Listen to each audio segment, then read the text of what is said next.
Este texto lo estamos prácticamente lo estamos repitiendo, ¿verdad? Y de hecho vamos a caminar un poquito para atrás en la clase y vamos a tomar el tema justamente desde este slide.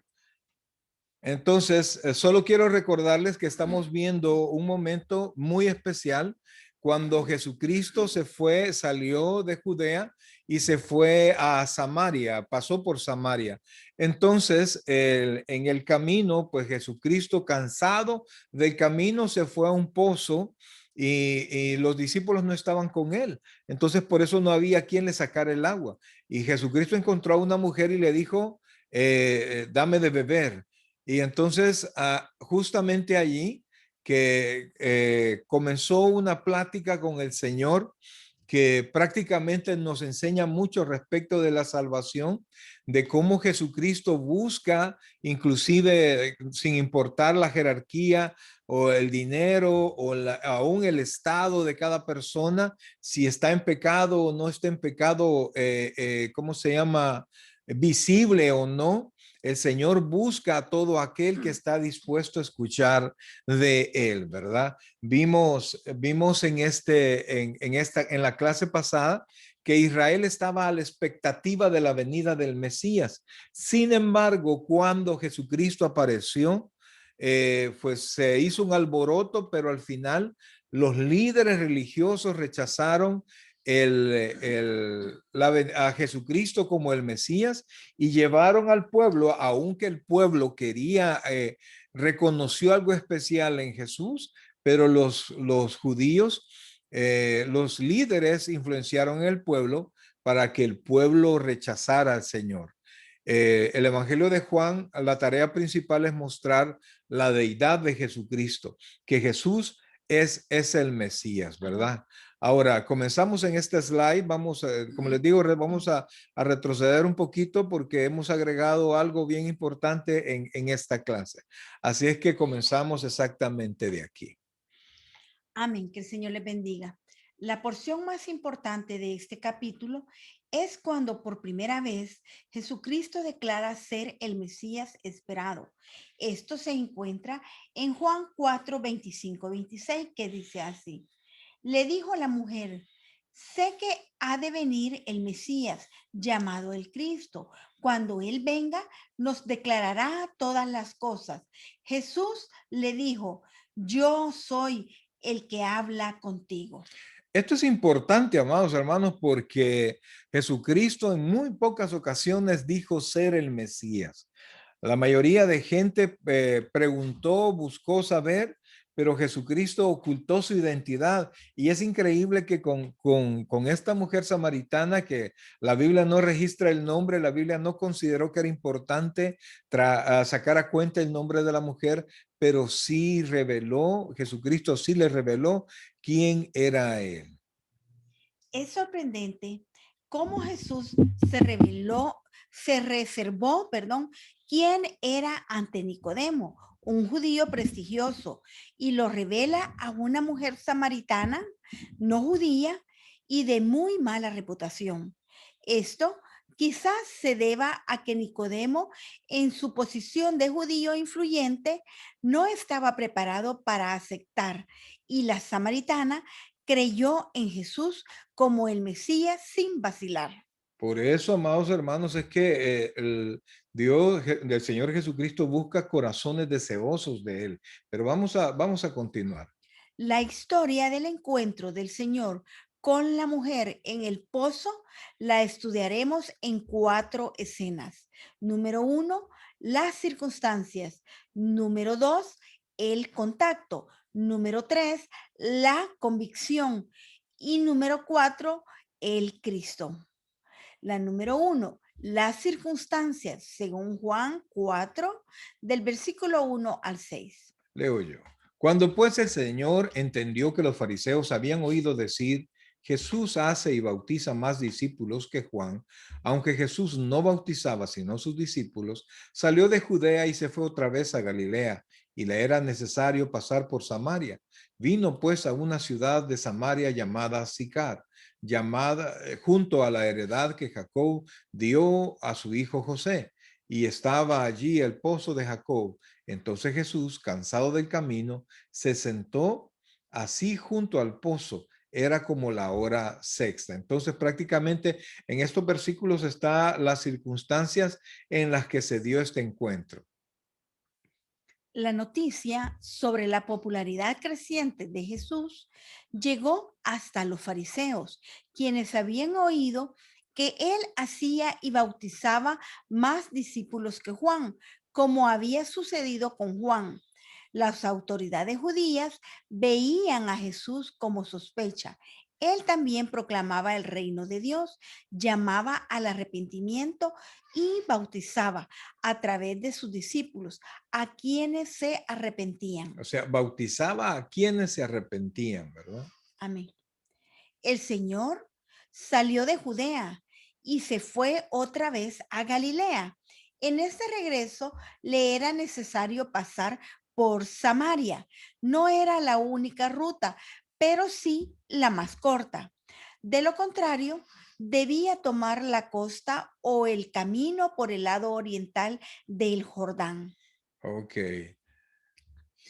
Los judíos más estrictos por el desprecio por los samaritanos evitaban de cualquier forma viajar por Samaria. En lugar de eso, preferían profanarse con un mal menor como cruzar el Jordán y viajar por la ribera oriental a través de la gran región gentil de Perea. Ya vimos la otra vez cuál era el desagrado, ¿verdad? Por qué Israel veía con desprecio a los samaritanos? Pero dice así, pero no así el Señor, pues él tenía una cita encomendada por el Padre con una samaritana que terminaría en muchas conversiones en esa región. Amén. Samaria era la capital del reino del norte, llamado Israel. La nación se dividió en dos después del reino de Salomón. El nombre llegó a denotar toda la Región. región, perdón, llegó a denotar toda la región y a veces todo el reino del norte, que cayó cautivo en el año 722 antes de Cristo. En segunda de Romanos 17 del 1 ¿En a segunda de qué? segunda de Reyes, perdón. Segunda de Reyes 17 del 1 al 6 a manos de los sirios. Ahí nos da el relato sobre esto, sobre Salomón. Amén. Entonces ahí es donde se dividió el reino. Vamos rápido porque esto ya lo vimos anteriormente, ¿verdad? La hora sexta, según los cálculos judíos, habría sido la sexta hora después de la salida del sol, cerca de las 6 de la mañana, o sea, el mediodía. Es decir, la sexta hora, usted comienza a contar la primera hora a partir de las 6 de la mañana. Eso ya lo saben ustedes, o sea, el mediodía. Jesús, cansado del camino, se sentó así junto al pozo. Jesús, como el verbo divino encarnado, no tenía pecado, pero aún así estaba sujeto a limitaciones físicas por su humanidad completa. Esto es importante, ¿verdad? Entender lo que Jesucristo, si bien es cierto, era 100% Dios, también era 100% hombre, y a pesar de su omnipotencia, él se limitó a la capacidad de un cuerpo humano. El escenario estaba montado. Jesús estaba en el lugar preciso, en el tiempo preciso para un encuentro según la voluntad de Dios. En realidad, estaba cumpliendo una cita que había preparado desde antes de la fundación del mundo. Así como todas las conversiones, todo está preparado. Entonces, Amén. acabamos de ver el punto número 1, que es las circunstancias. Ahora vamos, número 2, al contacto, cuando ellos comienzan con su plática. Esto está en Juan capítulo 4, versículos del 7 al 15.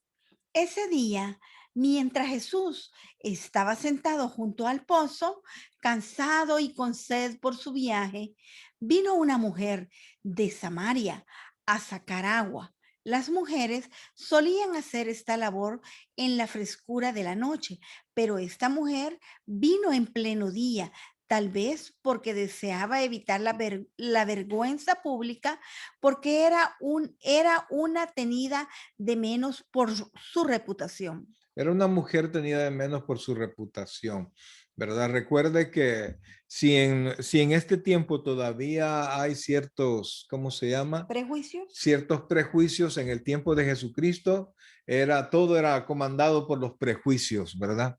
Entonces, aquí lo que está diciendo que la mujer se fue a esa hora, sin importar que era la mediodía, un sol fuerte a sacar agua, con tal de no juntarse con las otras mujeres. Jesús le dijo, dame de beber. Los hombres no hablan en público con las mujeres, pero lo más importante de toda la situación, los judíos no acostumbraban tener nada que ver con los samaritanos. Sin embargo, esos prejuicios no evitarían ese encuentro especial. Jesús estaba sentado solo porque los discípulos habían ido a comprar de comer. Amén. La mujer samaritana le dijo, ¿cómo tú, siendo judío, me pides a mí de beber, que soy mujer samaritana? Como ya se anotó, era culturalmente incorrecto que un hombre, sobre todo un rabí, hablara con una mujer, particularmente una mujer inmoral. Pero su pregunta revela que a ella le sorprendió más que Jesús, siendo judío, le hablara a ella, una mujer samaritana. Pues como Juan lo explica sin concederle importancia, los judíos y samaritanos no se trataban entre sí. Todavía más sorprendente era la disposición a contaminarse bebiendo agua del cántaro de ella, pues él no tenía un recipiente del cual pudiera beber. O sea, aquí convergen varias situaciones, ¿verdad? Jesucristo hace los complejos de un judío y un samaritano, hace a un lado los complejos de él, un rabí, y ella una mujer con bastante historia de pecado, y Jesucristo hace a un lado también el prejuicio de tomar agua del cántaro de una mujer llena de pecado. O sea, ¿por qué? Porque Jesucristo vino a salvar lo que se había perdido, ¿verdad? Y era necesario que él hiciera todo esto y se acercara lo más posible a una mujer. Y es que, mire, amado, no hay alguien que pueda decir, no, a mí sí está bien que me busque el Señor porque yo soy limpio. Todos estamos llenos de corrupción. La rivalidad implacable entre judíos y samaritanos había existido por siglos. Aquí vamos, póngale atención a esta explicación, por favor. Después de la caída del reino del norte a manos de los asirios, los extranjeros no judíos se casaron con la población judía que no había sido deportada, formando así una raza mixta, conocida como los samaritanos. El nombre deriva de la religión y de la región, perdón, el nombre deriva de la región y de su ciudad capital, las dos llamadas Samaria. Los nuevos habitantes llevaron su religión idólatra con ellos, que se entrelazó con la adoración a Jehová. O sea, lo que pasó, lo que está narrando aquí rapidito es que los asirios se llevaron cautivo al reino del norte. Recuerde que se había dividido en tiempos de Salomón el reino, pues se llevaron cautivo a la mayoría de la población, pero que dejaron a la población más pobre. Entonces, vinieron, este lugar no quedó solo y no quedó solo con estas pocas personas, sino que por el contrario llegaron personas de otro lugar y se juntaron con los judíos, y los judíos que quedaron, los samaritanos que quedaron no tuvieron más que tomarlos a ellos, pues, y juntarse con ellos.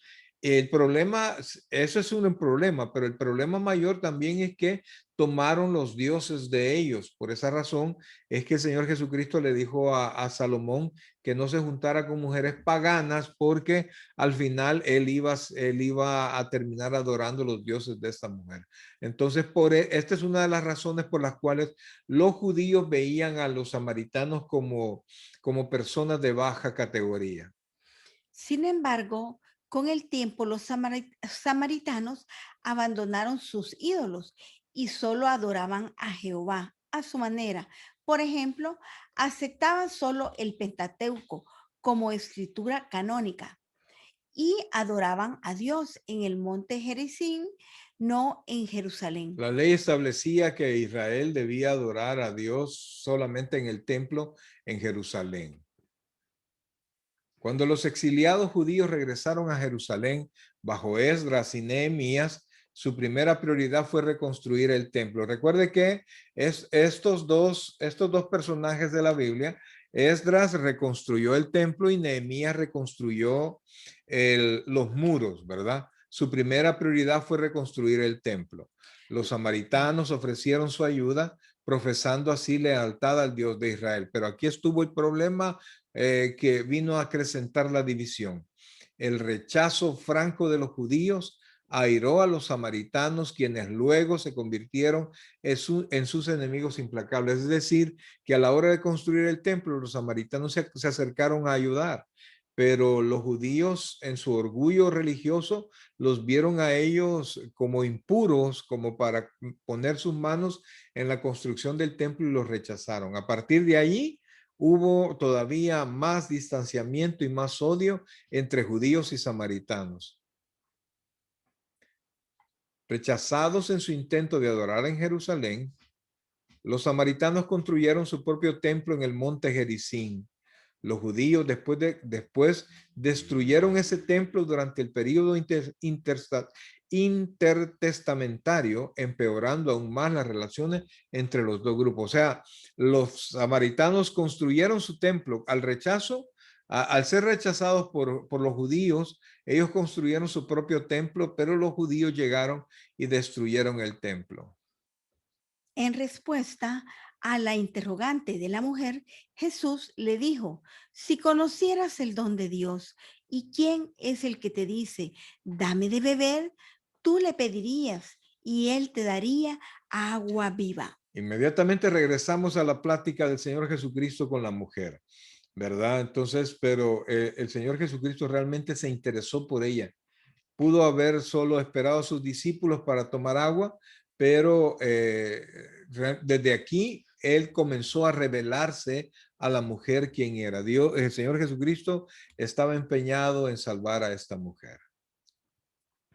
Cuando la conversión Mm. empezó, perdón, cuando la conversación empezó, él era quien tenía sed y ella quien tenía el agua.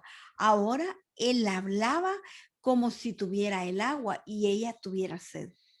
Cambiaron, pareciera que cambiaban los papeles, ¿verdad? Pero es que Jesucristo no le ofrecía agua para quitar la sed del cuerpo, sino la del alma.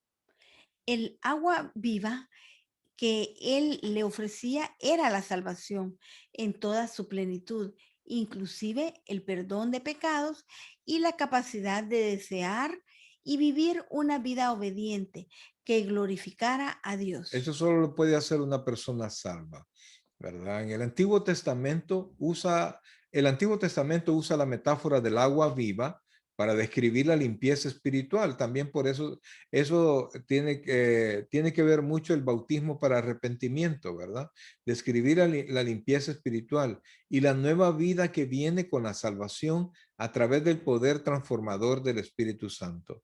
Los israelitas desobedientes dejaron al Señor, fuente de agua viva, y cavaron para sí cisternas rotas que no retienen agua. Eso está en Jeremías 2:13.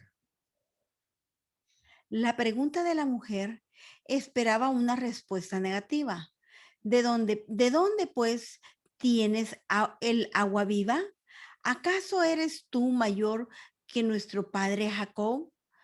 ¿Qué nos dice que nuestro padre Jacob que nos dio este pozo del cual bebieron él y sus hijos y sus O ganados? sea que la mujer le dijo esta expresión y esta pregunta: ¿acaso tú eres mayor que nuestro padre Jacob? Esperando que el Señor Jesucristo diga: no, yo no soy mayor que Jacob. Pero la plática iba en el sentido de revelarse él quién era. Era escéptica de la capacidad del extraño para proporcionar el agua viva que él le ofrecía, como todos, ¿verdad? Ujú. Aún el venerado patriarca Jacob no pudo proporcionar el agua sin hacer el esfuerzo de cavar un pozo. Y ciertamente, en la mente de ella, este viajero judío no era mayor que Jacob.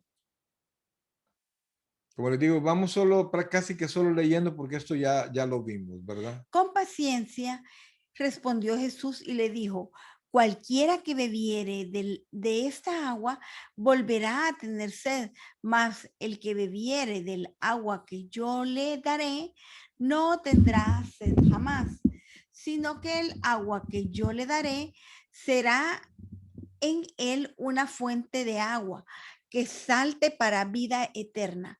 A Jacob le reconocían correctamente un lugar de honor tanto los judíos como los samaritanos. Con todo, como señaló Jesús, cualquiera que bebiere del agua de su pozo volverá a tener sed. O sea, lo que el Señor Jesucristo estaba diciendo que Jacob, con todo lo que se le veneraba, con todo lo que se respetaba y con todo lo que él significaba, no tenía agua que quitara la sed del alma. En cambio, el Señor Jesucristo sí. Una medida de la grandeza incomparable de Jesús es que quien bebiere del agua que él le dará no tendrá sed jamás, sino que el agua que él le dará será en él una fuente de agua que salte para vida eterna. Aquí estaba el agua de vida espiritual que tanto necesitaba su alma sedienta y desesperada. Amén. Entonces, poco a poco, el Señor Jesucristo va entrando en esta conversación con la mujer. Todavía pensando principalmente en el nivel físico, replicó ansiosa, Señor, dame de esa agua para que no tenga yo sed ni venga aquí a sacarla. No había comprendido la grandeza de la persona que estaba con él. Si el agua viva traía algo más, ella estaba lista para recibirlo con tal de que eliminara su viaje diario al pozo y le diera también la vida eterna. ¿Se da cuenta cómo la diferencia, verdad? La diferencia entre esta mujer y Nicodemo, porque esta mujer le dijo, Señor, dame de esa agua, yo ya no quiero venir. Le creyó que podía tener ese tipo de agua. En cambio, Nicodemo de un solo le dijo, ¿cómo puede ser esto? ¿Puede un hombre nacer siendo ya viejo? Entonces, o sea, Nicodemo vino y con una pregunta prácticamente rechazó lo que Jesús le estaba exponiendo. En cambio, esta mujer le dijo, dame de esa, dame de beber de esa agua. En este punto, la mujer no parecía tener claro el asunto de la transformación espiritual. Jesús le había hablado sobre el agua de vida eterna y ella parecía dispuesta a aceptarla, pero no se había establecido las condiciones. Las condiciones, porque créalo o no, para la salvación hay condiciones. Y ahora vamos a ver un poquito más adelante a qué se refiere con esto. Esta mujer, como cualquier pecador perdido, necesitaba entender dos asuntos cruciales antes de poder recibir el agua de vida eterna, a saber, la realidad del pecado de ella y la identidad de él como Salvador. En estos dos últimos puntos, Jesús trató estos dos asuntos. O sea, lo que aquí está diciendo, ¿verdad? Que esta mujer, como cualquier pecador, necesita entender dos aspectos. Cuando, hoy dice, cuando allí dice, ¿verdad? Después dice agua de vida eterna, a saber, o sea, es como decir, no es a saber, no es no sé, sino que son los siguientes, es lo que quiere decir esas dos palabras, a saber. ¿Cuáles son las dos cosas? Primero, la realidad del pecado de ella, o sea, la persona tiene que saberse pecador. Y la segunda es reconocer a Jesucristo como Salvador personal. Y estas dos cosas se van a ver en los puntos siguientes. Como la mujer no entendió la naturaleza del agua de la que Jesús hablaba, él llevó la conversación a la necesidad del arrepentimiento y salvación del pecado de ella. La petición del Señor expuso la situación de la mujer, su pecado. Ve, llama a tu marido y ven acá. Quienes realmente tienen sed de la justicia de Dios, entregan perdón, quienes realmente tienen sed de la justicia de Dios, entrega en la, Ujú. Quienes realmente tienen sed de la justicia que Dios que Dios entrega entrega, en la perdón, salvación, confiesan y abandonan sus malos caminos. caminos. Amén. Oiga esto, por favor, porque esto es importante que nosotros lo podamos entender. Búsquenos, por favor, Isaías capítulo 55, versículos 6 y 7. Y le vuelvo a leer el párrafo. Quienes realmente tienen sed de la justicia que Dios entrega en la salvación, número uno, confiesan, número dos, abandonan sus malos caminos. Y vamos a leer Isaías capítulo 55, versículos 6 y 7. Esto, amados hermanos, es importante. Versículos 6 y 7. Ahí está. Buscad a Jehová mientras puede ser hallado. Llamadle en tanto que está cercano. Deje el impío su camino y el hombre inicuo sus pensamientos, y vuélvase a Jehová, el cual tendrá de él misericordia, y al Dios nuestro, el cual será amplio en perdonar. Ahora, esto es importante comprenderlo. Las escrituras no ofrecen salvación sin arrepentimiento. Y eso siempre ha requerido alejarse del pecado. O sea, no es que nosotros somos salvos porque nos alejamos del pecado, pero sí necesitamos un corazón arrepentido, un corazón que desea hacer la voluntad de Dios, que se conoce pecador y busca la ayuda de Dios para poderse apartar de su pecado. O sea, primero lo necesario para poder encontrar salvación en el Señor es reconocerse pecador, reconocer a Jesucristo como Salvador y tener el propósito de cumplir los requerimientos de Dios. Esta Eso, mujer, eso ya lo leímos, oh sí, ¿verdad? Entonces, vamos a la 3, la convicción. Y ahora vamos a Juan capítulo 4, versículos 16 al 19.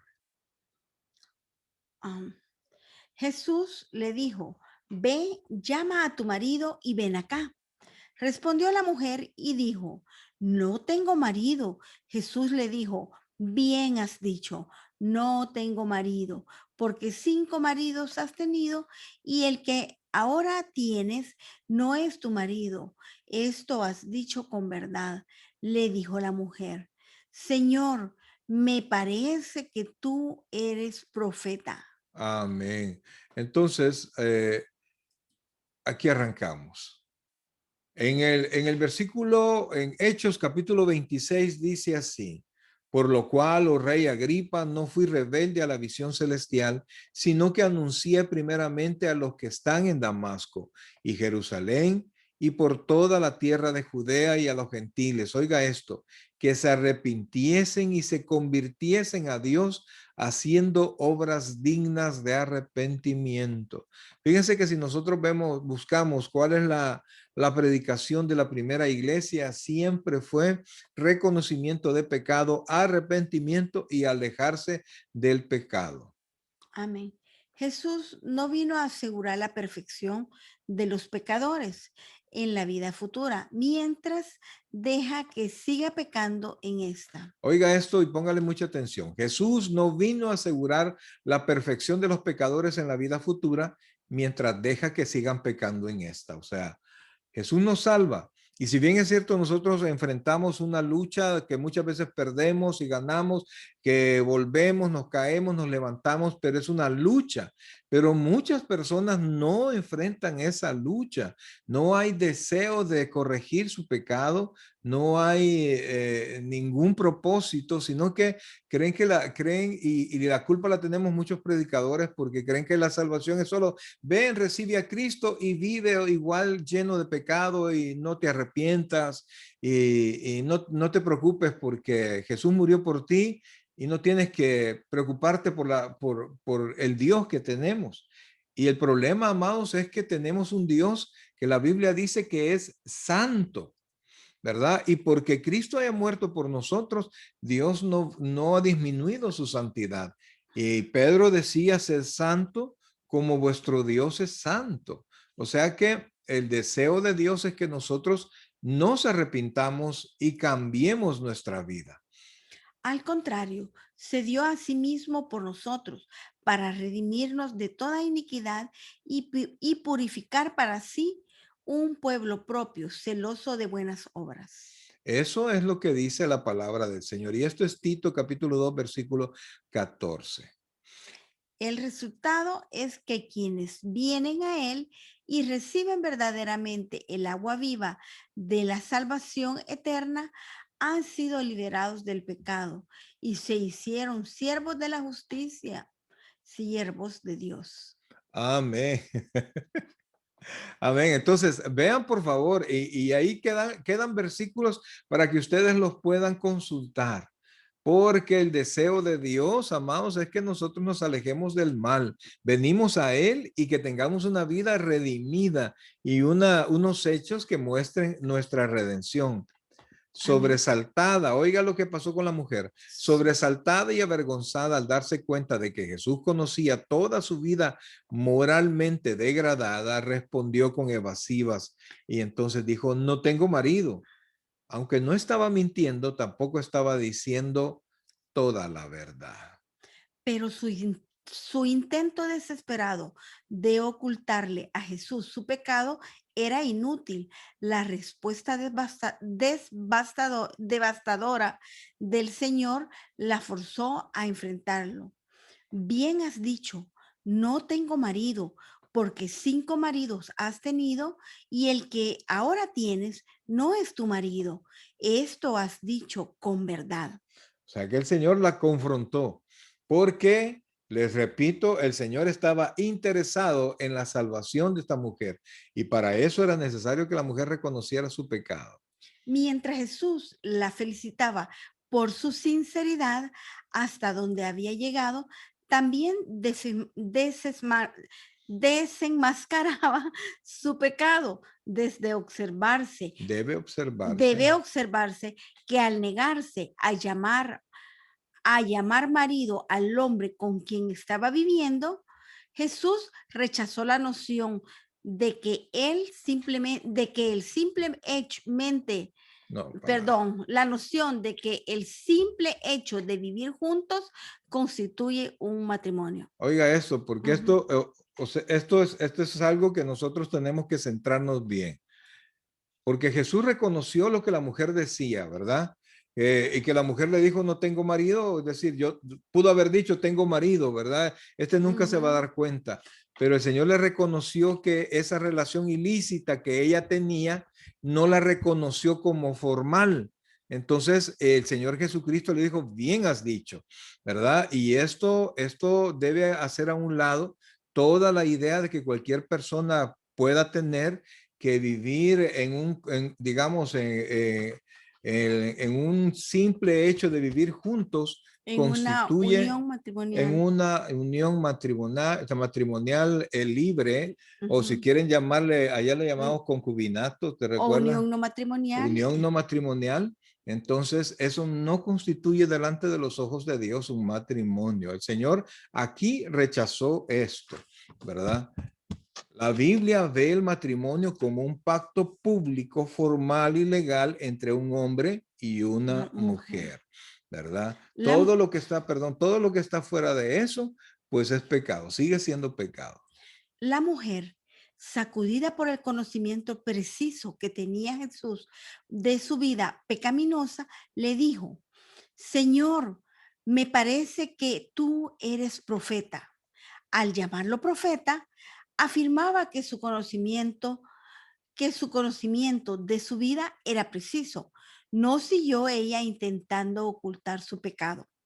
En lugar de eso, esta declaración constituía una profesión por medio de la cual le daba la espalda a la espera de recibir el agua de vida O eterna. sea, Es como que la mujer dijera, no, pues también no califico porque estoy en pecado, mas sin embargo, Jesucristo no la descalificó. Esto es lo hermoso, amados hermanos. Jesucristo, encontrándose con una mujer en pecado que había tenido una vida pecaminosa y continuaba en pecado, Jesucristo no la descalificó, no la apartó. Ese es el Cristo que nosotros predicamos, un Cristo que ama, un Cristo que quiere salvar. Y ahora vamos a la tercera, tercer punto, el Cristo. Y vamos a leer Juan capítulo 4, versículos del 20 al 26. Bueno, nuestro cuarto punto nos dice, perdón, del versículo de Juan 4. Nuestros padres adoraron en este monte y vosotros decís que en Jerusalén es el lugar donde se debe adorar. Espérame. Fíjense que aquí la mujer hizo algo. Después que se vio confrontada y le dijo, eres profeta, entonces ella se saltó de aquí a un punto religioso porque ya no quería que se siguiese tocando su punto, su tema de débil, que era el pecado. Y entonces trajo a un tema conflictivo para desviar toda la atención. Entonces le dijo, entró ella y dijo, nuestros padres adoraron en este monte y vosotros decís que en Jerusalén es el lugar donde se debe adorar. Versículo 21. Perdón, esto es lo que generalmente pasa cuando algunas veces nosotros estamos evangelizando o hablando con alguna persona y sin querer nosotros hablamos de lo que adolece, que siempre viene y ya no se convierte en una evangelización o conversación, sino que viene un choque que confronta principalmente el corazón. Jesús le dijo, mujer, créeme que la hora viene cuando ni en este monte ni en Jerusalén adoréis al Padre. Vosotros adoráis lo que no sabéis. Nosotros adoramos lo que sabemos, porque la salvación viene de los judíos. Mas la hora viene y ahora es cuando los verdaderos adoradores adoran al Padre Adorarán. perdón, cuando los verdaderos adoradores adorarán al Padre en espíritu y verdad, porque también el Padre, tales adoradores busca que le adoren. Dios es espíritu y los que le adoran en espíritu y en verdad es necesario que adoren. Le dijo la mujer, sé que ha de venir el Mesías llamado el Cristo. Cuando Él venga, nos declarará todas las cosas. Jesús le dijo, yo soy el que habla contigo. Estoy en el entendido que todos están conectados, ¿verdad, hermano? Entonces sigo. Sí. Ok.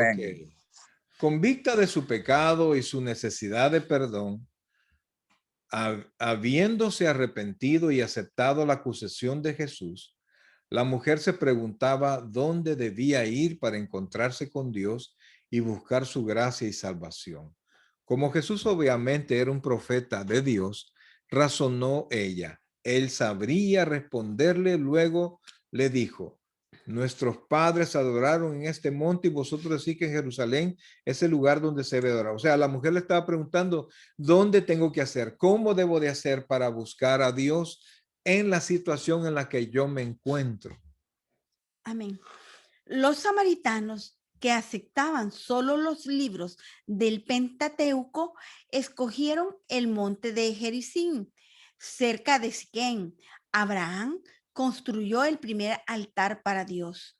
Y en el monte Gerizim, los israelitas proclamaron las bendiciones de la obediencia a los mandamientos de Dios.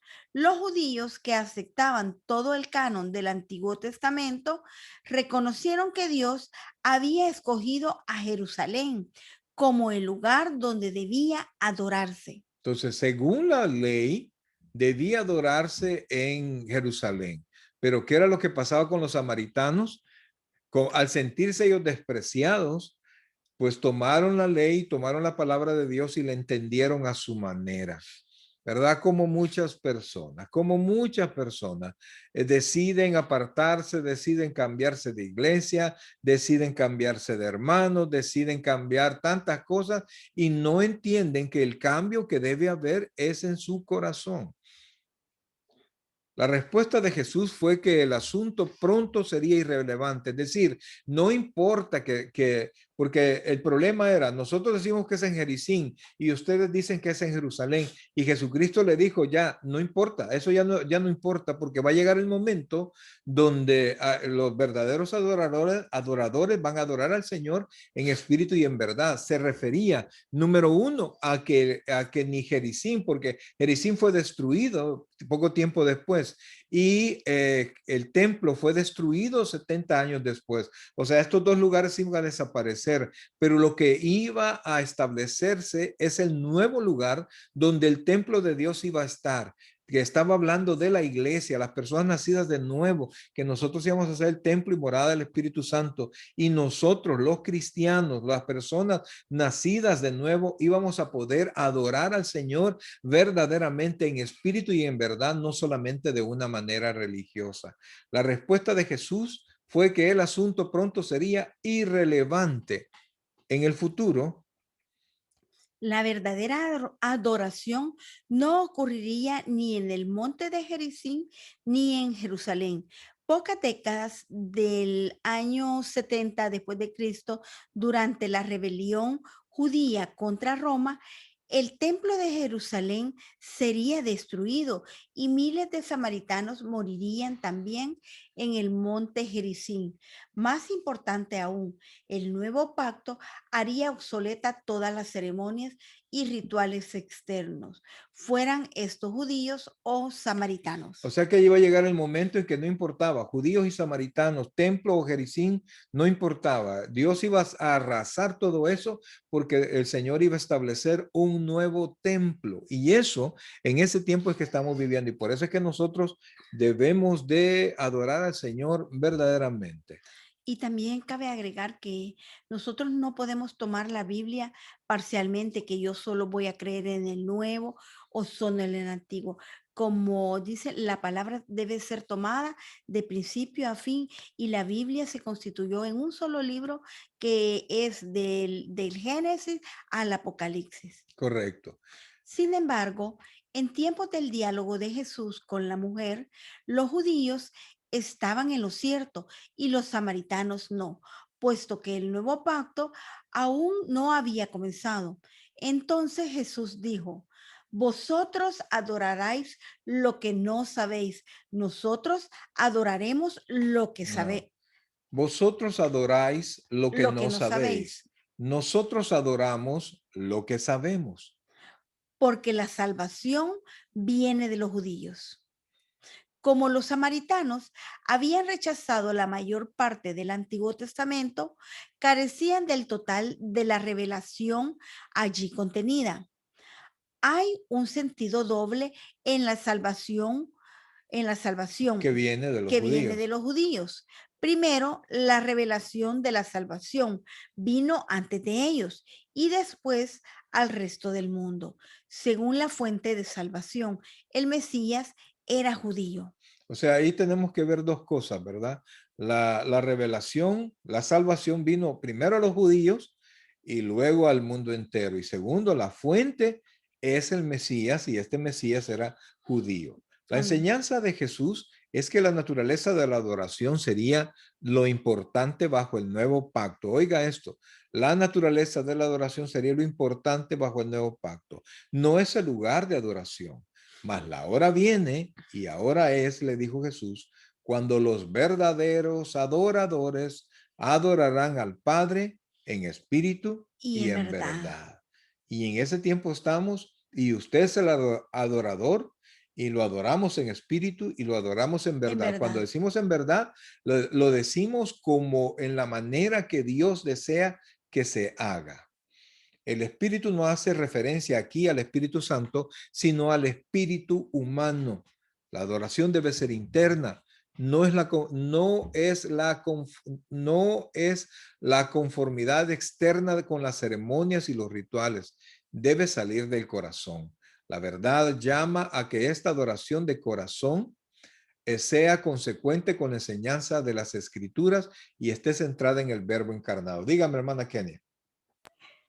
Si los samaritanos ignoraban casi totalmente el Antiguo Testamento, ¿en base a qué ellos era su religión o en base a qué creían y qué era lo que ellos Como vimos buscaban? anteriormente, ellos solo tomaban el Pentateuco y se quedaron con el Pentateuco y ya no reconocieron el resto de los libros de la Biblia. Entonces, inclusive en el Pentateuco, ellos dejaban a un lado todo lo que era el lugar de adoración, porque la Biblia estableció que debería de ser en Jerusalén. Entonces ellos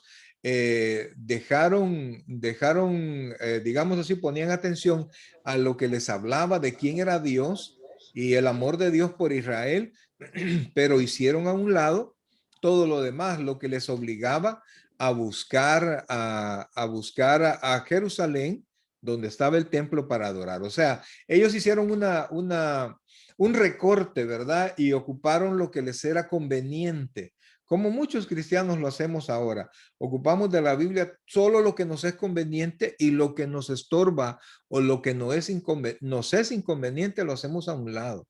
Entonces, ellos creían en Dios. Ellos sabían que tenían que adorar a Dios, pero no querían hacerlo conforme Dios lo había ordenado.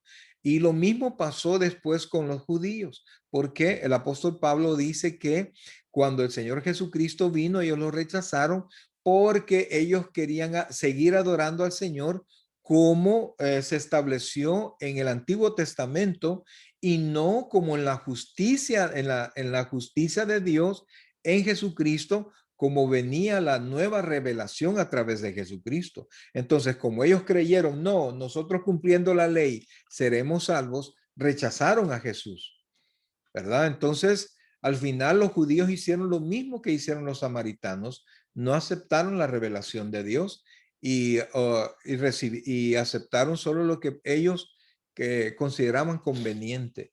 Y el templo y los rituales les eran convenientes porque les ayudaba a mantener su situación de jerarquía religiosa, ¿verdad? Pero los samaritanos también creían en Dios, pero a su manera. Y estoy confundida con algo, pastor. Dígame. Bueno, en el Nuevo Testamento básicamente habla de Jesús, Correcto. pero si en ese momento prácticamente solo existía el Antiguo Testamento o porque se estaba dando la vida de Jesús en ese momento. Correcto. Entonces, ellos solamente creían en el Pentateuco, ¿no? En los samaritanos, Los correcto. samaritanos. Y los judíos habían tomado hasta todo, porque Todos los libros prácticamente escritos, todos los libros de los profetas, todo lo tenían ellos, todo estaba completo. Hasta Malaquías. Todo lo que nosotros conocemos como Antiguo Testamento, ellos lo tenían, de Génesis hasta Malaquías, ¿verdad? Entonces, okay. ahora, dígame. Sí, porque estaba confundida con eso, con la referencia del Antiguo Testamento. En ese momento no existía el Nuevo Testamento. Por eso. Correcto. Y por eso, esa es la razón de los milagros que Jesucristo hacía. ¿Por qué? Porque él deseaba, los milagros testificaban la persona que era él. O sea, como el Antiguo Testamento se daba la palabra y venían los milagros, venía el poder de Dios. Con Jesucristo se estaba estableciendo un nuevo pacto, entonces para respaldar la palabra de Jesucristo venían los milagros poderosos que él hizo. Entonces, los milagros debían confirmar la autoridad de Jesucristo. Entonces, por eso es que los judíos, así como creyeron el Antiguo Testamento por los milagros y por la revelación de Dios, ellos también debieron haber creído a Jesucristo porque Jesucristo venía respaldado con los milagros. Por eso es que Nicodemo le dijo al Señor, nosotros reconocemos que Dios está contigo, porque nadie podría hacer los milagros que tú haces si Dios no estuviera con él. Entonces, hasta ahí estaba bien, pero tenía que recibir la palabra que él traía porque él venía respaldado por Dios. ¿Iba a preguntar otra cosa? Sí, Ajá. básicamente Jesucristo, bueno, más bien es, los judíos y samaritanos creían en el Mesías. Entonces, Creían que el Mesías iba a aparecer, sí. pero que el Mesías supuestamente venía solo a salvar a judíos, o Ah, entraba ahí los samaritanos. al entender de ellos, el Mesías iba a venir a salvar al pueblo judío, al pueblo supuestamente fiel.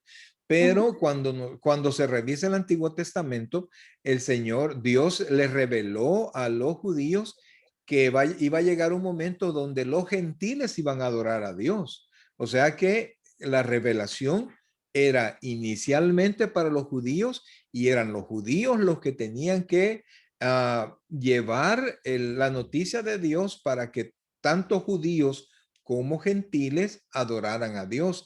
Pero en cambio los judíos lo que hicieron es que se cerraron y en lugar de incluir a los gentiles y llamarlos al conocimiento del Señor, ellos se sintieron exclusivos. Y apartaron a toda la gente y apartaron a los samaritanos que también eran israelitas, pero como se contaminaron con otros pueblos, ellos en su deseo los rechazaron, ¿verdad? De hecho, también el Señor rechazó en algún momento rechazó a los samaritanos y rechazó al reino del norte por infiel, ¿verdad? Pero ese es otro tema. Pero como le digo, la revelación y el Mesías venía no solamente a salvar a judíos, sino que el Mesías venía para toda la humanidad, para redimir a toda la humanidad.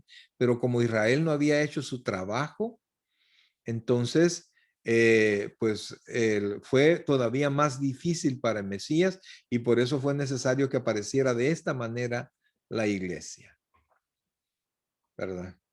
Básicamente que donde habla Pablo del misterio que le fue revelado, Correcto. aquí lo comenzó Jesucristo. Correcto, correcto. Es el misterio que no se reveló en el Antiguo Testamento, pero en ese momento no era necesario que se revelara, porque la orden estaba clara, o por lo menos a esta altura nos parece clara, ¿verdad? Pero porque Dios siempre se refirió a los judíos y les anunció los gentiles. De hecho, Dios le dijo a Abraham, en ti serán benditas todas las Todas las familias de naciones. la tierra. No dijo, en ti serán benditos todos tus hijos, sino que le dijo todas las familias de la tierra. Entonces, hablando de todos los gentiles, ¿verdad? Entonces, realmente Israel no hizo su trabajo. Entonces, por eso es que hubo un nuevo pacto, ¿verdad? Ok, gracias. Bueno, La verdad llama a que esta adoración de corazón sea consecuente con la enseñanza de las escrituras y esté centrada en el verbo encarnado que es Jesús. Ni la adoración de los samaritanos ni la de los judíos podía caracterizarse como adoración en espíritu y en verdad, aunque los judíos tenían mayor comprensión de la verdad.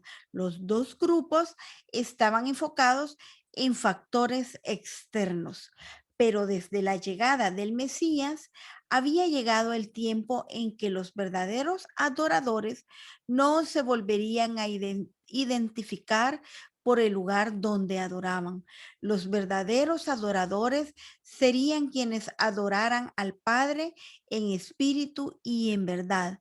Pablo los llama la circuncisión, los que en espíritu sirven a Dios y se glorían en Cristo Jesús, no teniendo confianza en la carne. o sea, cuando habla de circuncisión, habla de que Jesucristo es nuestra circuncisión. O sea, Amén. nosotros estamos circuncidados espiritualmente, ¿verdad? Y por eso tenemos que apartarnos de la maldad y podemos nosotros presentarnos al Padre y estar, ¿cómo se llama? Y no tenemos confianza con una circuncisión de carne, sino que tenemos confianza en la redención que tenemos a través de Jesucristo. El Padre, tales adoradores, busca que le adoren y a estos los acerca a Él. Entonces el Padre los atrae para que le adoren, ¿verdad? Entonces, sigamos. La frase Dios es espíritu es la definición clásica de la naturaleza de Dios, a pesar de la enseñanza herética de los cultos falsos. Dios no es un hombre Dios no es un hombre exaltado. Un espíritu no tiene carne ni hueso. Él es Dios invisible, quien habita en luz inaccesible, a quien ninguno de los hombres ha visto ni puede ver. Dios sería completamente incomprensible si no se hubiera revelado en las Escrituras y en Jesucristo. Es decir, si Dios no se revela a nosotros, nosotros no tendríamos ni idea de Dios. Amén. Ni idea de Dios. Si no es Dios quien a través de la naturaleza, a través de los profetas, a través de la palabra, a través de Jesucristo se revela a nosotros, nosotros no tendríamos idea. Como Dios es espíritu, es necesario que quienes lo adoren verdaderamente lo hagan en espíritu y en verdad. Amén. La adoración verdadera no consiste en una sola conformidad externa con las normas y deberes religiosos, sino que emana del espíritu interno. También debe ser consecuente con la verdad que Dios ha revelado sobre él en su palabra. Esto es bien importante, o sea, no se limita a acciones ceremoniales y tampoco se sale de lo que la palabra de Dios da. O sea, la adoración tiene que sujetarse a la palabra.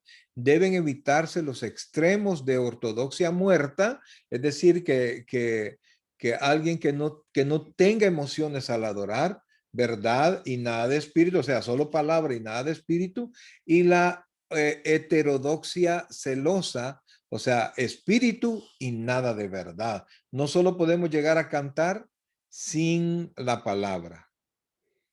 Incapaz aún de entender lo que Jesús le decía, le dijo la mujer: sé que ha de venir el Mesías, llamado el Cristo. Cuando Él venga, nos declarará todas las cosas. Todavía estaba confundida, pero expresó su esperanza en que un día el Mesías aclararía todas esas preguntas religiosas desconcertantes. Entonces aquí vemos que la mujer también estaba esperando la venida del Del Mesías. Mesías. La historia llegó a su punto dramático más alto y poderoso con la respuesta de Jesús. Yo soy el que habla contigo. Había evitado semejante declaración tan directa al pueblo judío. O sea, nadie le había revelado que él era el Mesías, debido a las expectativas militares y políticas que ellos tenían del Mesías. Esperaban a alguien que liderara una rebelión para quitarse el yugo de los odiados romanos. O sea, por eso es que Israel estaba esperando ansiosamente a su Mesías, porque ellos comprendían que iba a ser una liberación material y no una liberación espiritual. Recordando que está en ese tiempo era el Imperio Romano el que estaba dominando. Ujú. Las palabras de Jesús debieron haber sacudido a la mujer hasta el fondo de su ser. Hacía unos minutos, este hombre le había pedido un poco de agua y ahora afirmaba ser el Mesías esperado. Ella, a diferencia de Nicodemo, no tenía ni idea de las señales y milagros que Jesús había realizado. O sea, ella no había visto los milagros, nada. Pero ella le creyó la palabra a Jesús. Amén. Y Nicodemo sí había sido Nicodemo testigo. había visto milagros, por eso es que el Señor Jesucristo no se fía mucho de la fe que viene de los milagros, sino que de la fe que viene de la palabra de Dios. Pero como él la conocía, ella no cuestionó su afirmación. Esa confianza grande provenía de Dios. De hecho, ella fue y proclamó en su vía un hecho que sugiere con fuerza que en verdad había llegado a la fe salvadora. Y eso es lo que pasa en muchos de nosotros. Si nosotros realmente hemos tenido una conversión y hemos hecho a Jesús nuestro Señor y nuestro Salvador, nos viene ese deseo de hablar con otras personas y contarle y que nuestra conversión no sea un secreto, sino que sea algo que nosotros nos da ese deseo de compartirlo con otras personas. ¿Por qué? Porque hemos conocido la salvación y no queremos que nuestros seres amados vayan a condenación, sino que al igual que nosotros puedan saborear y deleitarse en esta salvación y en esta conversión de Cristo. La parte que no vamos a ver ahora es cuando la mujer salió corriendo a hablarle a toda su familia y a todos sus conocidos, a decirle que había encontrado al Mesías. Y dice ahí que todos los samaritanos que llegaron, y eso lo vamos a ver el próximo jueves, todos los samaritanos que llegaron creyeron en él. O sea, resultado de la palabra de Dios, de creer en la palabra. Y esa es la importancia, que nosotros algunas veces tal vez no conocemos mucha Biblia, no nos podemos los versículos literalmente de A a la Z, pero el contar nuestros testimonios, cómo éramos antes, cómo llegamos a los pies de Jesús y cómo el Señor ha cambiado nuestra vida, es un testimonio más que suficiente de conversión para que otras personas anhelen ser salvas, que otras personas anhelen y puedan ver la conversión en nosotros. Correcto, pero ya con ustedes ya no se vale solo el testimonio. Ustedes tienen que conocer palabras. No pues yo solo el testimonio cuento. No, aquí estamos viendo varios versículos que sería conveniente que de alguna manera los anotaran para que los tuvieran cerca, ¿verdad? A la hora de presentarle el evangelio a alguien, ustedes puedan traer los versículos que son más indicados para eso. Esta última parte es importante. Esto es como una conclusión de lo que hemos visto de esto de la mujer samaritana hasta este momento en relación a la conversión. La conversación con la mujer en el pozo ilustra 3 verdades no negociables sobre la salvación. 1, solamente llega a quienes reconocen su necesidad desesperada de la vida espiritual que no poseen. Oiga esto, espérame, eso dice que llega a quienes reconocen su necesidad desesperada de la vida espiritual que no poseen. O sea, tiene que haber algún tipo de hambre espiritual, ya sea que reconozcan su pecado, ya sea que quieren algo que les ayude, pero ellos buscan algo que no tienen. 2, solo llega a quienes confiesan sus pecados, se arrepienten y desean el perdón. Esta mujer promiscua tuvo que reconocer todo el peso de su iniquidad ante el poder de abrazar, antes de poder abrazar al Señor. O sea, y yo quiero resaltar lo que dije hace un rato. A pesar de cómo era la mujer y que estaba en pecado y estaba viviendo tenía una historia de pecado y continuaba en pecado, en ningún momento fue excluida por el Señor, sino que el Señor hizo declaraciones que no había hecho con nadie. Amén. Y eso es precioso, ¿verdad? Que el pecado no nos descalifica en cuanto a la salvación, sino que por el contrario, nuestro pecado, el pecado del que no conoce al Señor, testifica que necesitamos de alguien que nos salve. Entonces dice, solo llega a quienes confiesan sus pecados y se arrepienten y desean el perdón. Y número 3. Solo llega a quienes aceptan a Jesús como su Mesías y quien paga sus pecados. Después de todo, en nadie más hay salvación. Entonces son 3 aspectos de la salvación que nosotros no tenemos que perder de vista, ¿verdad? Tiene que haber una necesidad en aquel que quiere ser salvo. Llega a aquellos que confiesan sus pecados y se arrepienten, y llega a aquellos que reciban a Jesucristo como su Mesías, o sea, como su Salvador, quien paga el precio por los pecados. Por eso, Amén. amados hermanos, mire, nosotros siempre invitamos a las personas que reciban al Señor, ¿verdad? Pero hemos visto a mucha gente recibir al Señor y luego retirarse como que nunca pasó nada. Y nunca volvieron a la iglesia y nunca hubo deseos de iglesia, ni del Señor, ni nada. ¿Por qué? porque en verdad nunca pasó nada, ¿verdad? Entonces, porque la salvación es como la semilla que se siembra y da fruto, no necesariamente siempre frutos increíbles, pero da fruto al 30, al 60 y al 100 por uno. Hay cambios de vida. Amén. Ok, mis hermanos, hasta aquí llegamos con la clase este día. Fíjense que yo sé que es algo cansadito, ¿verdad? Pero realmente hay un montón que aprender en esta porción de la palabra. Hemos visto 26 versículos y hay una riqueza en relación con el Señor de la salvación que nosotros tenemos que abrazar, aprender y ahí podemos ver que Dios no desprecia a nadie, a nadie.